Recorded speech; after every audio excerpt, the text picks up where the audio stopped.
但是我们社会上大众认为藏传佛教成为密宗，汉传佛教成为是显宗，这个观念是很久以前就有的，不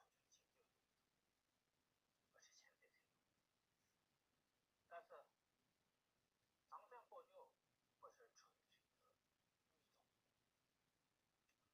同样的汉传佛教也不是纯粹的显宗。藏传佛教中有显宗，非常重视显宗；汉传佛教中也有密宗。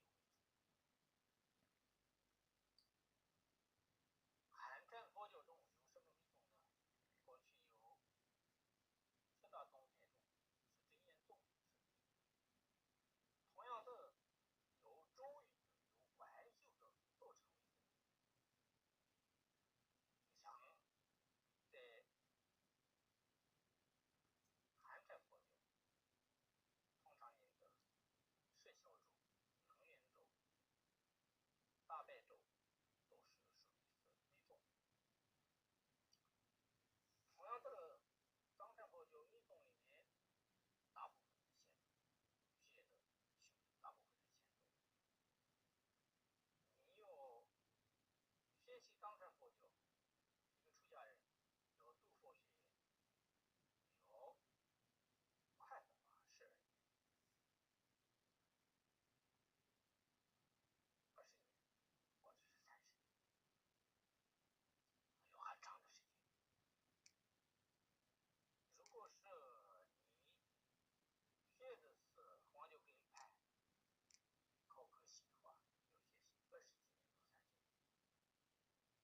这里面20多年所学的五部经论是属于是显宗，不是密宗。因此，在各教派都一样，先用显宗的基础上再修一层的法门，没有一个单一的密宗。因此呢，汉传佛教和藏传佛教，如果我们用显密用这个名字安立的话，这两个都是一定要相容。显密圆融在哪？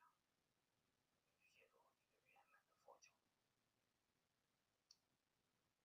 实际上，汉传佛教和藏传佛教很多地方有相同的地方。第一个是成派相同，所谓成